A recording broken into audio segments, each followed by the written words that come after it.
Hello, scholars. Today we are going to be talking about sentences. So, all things sentences. So, you might feel like you already kind of know what a sentence is, and that's okay because we are going to go even more in depth. We're going to talk about different types of sentences, the things that make up sentences, and what sentences can be used for, and when sentences are good and bad for certain types of writing. Right, so not all sentences are good, not all sentences are bad, but sometimes certain sentences just belong in certain places, right? So we're going to talk about some situations for that today. So a sentence, where let's start off by just defining it, right? So a sentence refers to a clause, word, phrase, or a group of phrases, words, or clauses that give a complete idea or thought. Notice here sentences can be made up of all kinds of stuff. One word or a bunch of words, one phrase or a bunch of phrases, all put together with the goal of giving a complete idea or thought. So a sentence can give a statement, ask a question, give a command, indicate an exclamation, express a wish, or an assertion. It could also show action performance. We see here that sentences can be used for all kinds of things, right? There's a vast sea of human emotions and experiences that can all be expressed with sentences, right? So sentences sort of give us the power to communicate and say these really complex things, right? So it's really interesting.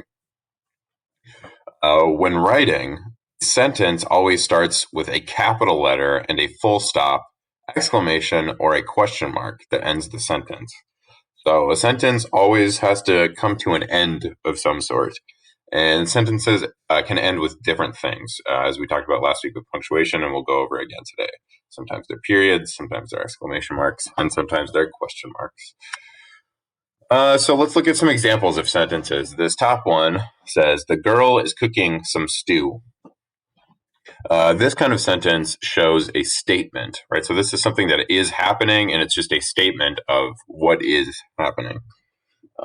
It doesn't ask anything. It doesn't really command anything. It just sort of simply states like, here's what is, right?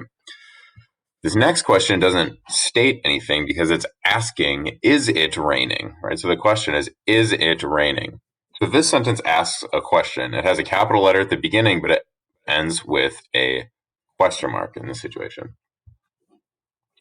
And so, since this one ends with a question mark, this is not a statement because it doesn't say that something is true or something is happening. It's asking if that thing is happening at all, right? In this situation, it's raining. So, this is a question. So, we use questions when we don't know that something is happening for sure, right? So, we ask to see if something is happening for sure. Whereas up here, we knew for sure that girl is cooking some stew. So down here, we have another example of a sentence. It says, "What an incredible miracle." The sentence ends with an exclamation mark as the period, right? So that rather than there being this like dot for a period that ends the sentence, we have an exclamation mark because this is a sentence that we'll get excited about, right? An incredible miracle. That's something that's really exciting. So we make sure to write an exclamation mark down when we end sentences like that. And then this last one right here that says, "You must do it." Right. So this sentence, rather than saying, observing something or stating what is, it's stating what must happen, right? And it's commanding somebody to go do something, which is a slightly different type of sentence than the one up top. But we'll get more into that in a minute. So let's talk about simple subjects. So this is uh, one of the basic parts of a sentence, right? So a lot of types of sentences need a simple subject as part of the sentence. So the simple subject tells who or what is doing something. It's just the subject noun or pronoun without any other words that describe or modify it. So the subject, the person, place, thing. Sorry, this little thing popped up. But on the bottom, you'll see after it goes away, quality or ideas is what it could be. Right. So this is the subject is the thing that does something in a sentence. right? So we'll look at examples of that. In Actually, it looks like we don't have examples on this page, but that's okay, right? So we can, if we have a sentence that says something like, the cat jumps. Uh, in that situation, the whole sentence is the cat jumps, and since the cat is the who or what is doing something, right? The what is the cat in that situation. Then the cat would be the simple subject, cat, right? Uh, it wouldn't be jumps because jumps is the thing that happens, but the thing that does something, the thing that makes something else happen, that is the simple subject. Uh, so, along with subjects, we have predicates. And so, whereas subjects usually are nouns or pronouns, for predicates, predicates are usually verbs, right? And the simple predicate tells us what the subject is doing. It is just the verb without any other words that describe or modify it. So, in the example I gave before, I said the cat jumps. In this situation, since jumps is the verb, jumps, right, is the thing that the cat is doing, then jumps would be the predicate. There's also more examples of this down here. So if we look at this sentence right here, it says, her best friend sleeps, or her best friend sleeps late on the weekends. In both these situations, the simple predicate is going to be the word sleeps, right? Because her best friend, that's the subject, the best friend is the thing that does something. And then sleeping is the thing that the friend does. So her best friend sleeps, her best friend is the subject, but sleeps the predicate. Sleeps is the predicate here. Because sleeps is the thing that the subject does. Also, sorry if you hear some meows in the background. My cat is hanging out with me in the room right now. Okay, so then we have declarative sentences, right? So now we're going to start talking about types of sentences. There's all kinds of different types of sentences. So the first kind that we're going to talk about are declarative sentences. So declarative sentence, right, that makes statements that describe things in people and also express feelings and opinions. That's what declarative sentences do, right? So they make statements, they'll describe things in people, and they express feelings and opinions. These kind of sentences always end with periods, okay? Period, right there. And they end with periods, right? Because they're declaring something. And so when you declare something, you say, hey, like, this is what it is, period. That's on period. It ends with a period, okay? Um, so some examples of this include Mary loves eating cookies. That is a statement. That's true. It's 100% true, right? I mean, sometimes declarative sentences are false, but we're not really going to get into that. So Mary loves eating cookies. Since this states something, either that could be true, then we end it with a period, right? Because it's a statement. I am excited because of the upcoming sports day. Now, this expresses a feeling, and we'll talk a little bit about, if this person says this in a really excited way, then technically we could add an exclamation mark and it would be a different kind of sentence. But since this person is just kind of being chill about it and they're just being like, you know what, I am excited because of the upcoming sports day. And we just end up with a period because they're saying, hey, look, here's what I am. They're stating it and they're expressing a feeling about that, right? So this last example, I'm going to stop moving my mouse around so that you can actually read it. The final example says his wife is smartly dressed. So this describes something. So in this situation, we are describing his wife. And so since we're describing things in people, then that would be a type of declarative sentence. Exclamatory sentences, right? These excitedly express emotion and they end with exclamation points. So these can be kind of similar to declarative sentences, but the thing is, this time you're really, really excited about what's happening, right? So it's meant to express the emotion of excitement. So some examples of this include the robber is escaping. That's something you want to say loudly. You want to feel a lot of intensity about that, right? So because you want people to know what the robber is up to. So you'd say the robber is escaping. Third example, The car is headed right for us. It's kind of a scary situation. You want to alert people, right, and make sure they get kept to safety. So you say it really loudly and excitedly. So you end it with an exclamation point. Another example: I can't believe we won. Right. So you win some kind of competitive exercise, like a sports game or something. Or let's say you win a sports game. That's exciting. That's a really exciting time for whoever wins, right? So you'd say, I can't believe we won. And for the final example, you say, what a great day.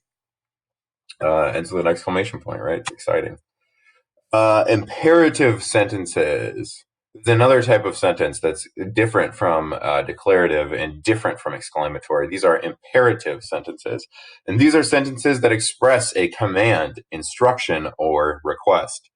They have a full stop at the end. Could also have an exclamation mark in case of forceful demands. So this can have an exclamation point, but the point is, with imperative sentences, it's when you're telling somebody to do something, right? So if you're, sorry about that. Imperative sentences, you're not just stating something that might be true. You're not like asking a question. You're telling, right? This is when you tell somebody to do something. So some examples include, please give me some tea, right? So this is a request. So since you're not going to be too like angry or loud about this or anything, you just end it with a period. Okay? Please give me some tea. So you're requesting some tea. So this is an imperative, right? But sometimes they can be a little bit more forceful. Like let's say you have to say, stop it, right? See, that's a command. You're still telling somebody to do something. You're telling them to stop. But since you're doing it really excitedly, you add the exclamation mark. But this is still not an exclamatory sentence because it's an imperative sentence because you're telling somebody to do something. Even though you use the exclamation mark, it's technically not exclamatory because you are telling somebody to do something and therefore it's imperative. So this last one, close the door immediately after cleaning the house. This is a chunky, big sentence, right? At the end of the day, what you're doing is you're telling somebody to close the door, right? So that's an instruction, and therefore it's an imperative sentence because you're telling somebody what to do. This next example, I think some people pronounce this differently. I think I say interrogative sentences. I think so. I think you can get away with saying interrogative sentences. It's real chunky, but interrogative is probably what you're going to hear. Interrogative sentences. And these types of sentences ask questions. So they end with question marks.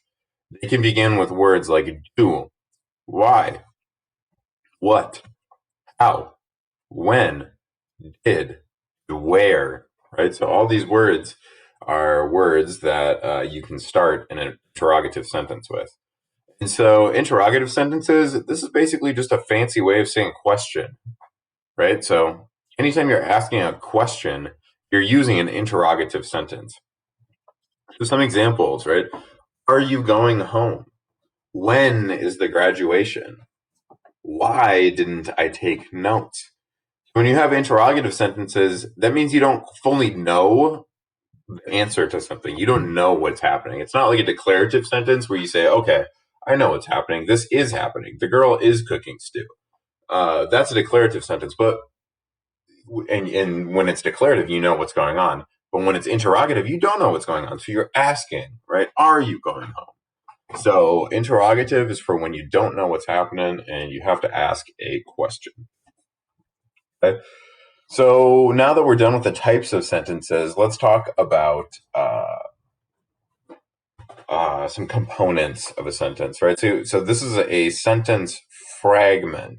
We're going to talk about a sentence fragment, which is part of a sentence, but is not a full sentence on its own. So if you look at this little comic right here, it says, in the woods, barking loudly, my cat. And then the caption says, no, sentence fragments don't give you paper cuts, but you should still avoid them. Haha. As fragments, right, can sometimes be sharp. Right. Yeah. So it says a sentence fragment is a group of words that does not express a complete thought. Does not express a complete thought. So if it doesn't express a complete thought, it can't be a full sentence. Right? So it's a chunk of a sentence. It's a fragment. It's usually missing a subject or a verb. So let's look at these examples. Lots of gifts. What does that mean, right? That's not a full sentence because we don't know who is buying these gifts. We don't know anything about the gifts, right? So we have a predicate where that says bought. It's a predicate without a subject, right? There's no subject in this sentence. Who is buying lots of gifts? You can't just show up and be like, bought lots of gifts, and then act like people know what you're talking about, because people would be like, wait, did you buy a lot of gifts? Who bought a lot of gifts? So we correct this, right? So the correction for this sentence says, Elijah bought the whole class gifts. How nice of you, Elijah. Appreciate that. So in this situation, Elijah bought the whole class gifts. So we have a full sentence because we have a subject, Elijah, and we have a predicate, bought, right? So we have the subject and the predicate together, so we know what's happening here. Elijah bought the whole class gifts. Another example, if I just said, they're really loud. Well, what does that mean? That doesn't mean much, right? Because we don't know what is really loud. We don't know who is really loud. It's not a full sentence, right? There's no subject here. So if we wanted to correct it, we would put a subject in the sentence like the car. So the car horn was really loud. Now we have a full sentence because this actually means something, and we learn something about the world, which is really what language is all about at the end of the day. Okay, and let's talk about a run-on sentence. So a run-on sentence, you want to avoid them. A run-on sentence is made up of two sentences that are joined without end punctuation or with just a comma. So this is when you start to chunk a bunch of sentences together, right? So sometimes you have a lot of thoughts all at once. And remember, a sentence, you really only need to complete, you only need a sentence for expressing one complete thought, right? So if you're expressing a bunch of complete thoughts in one sentence, it gets really chunky and it's hard to read. Sometimes authors use them anyway, like you might be reading a book that has a run on sentence. And, sometimes you think in run on sentences, right? Sometimes your brain just keeps going really quickly and you have a lot of thoughts all at once and it doesn't come out as one sentence. And that's okay to have those thoughts. It's totally okay. And some writers even express that in their writing. But it is very, very difficult for the reader to distinguish between types of thoughts, right? So we want to make sure that we're chunking those run-on sentences down into smaller sentences. So let's look at these examples. I knocked on the door, it opened. I knocked on the door, it opened. So now in this situation, we have two subjects, I and it, and we have two predicates, knocked and opened, right? I knocked on the door, it opened. That's telling us two different thoughts, right? I knocked on the door and door opened.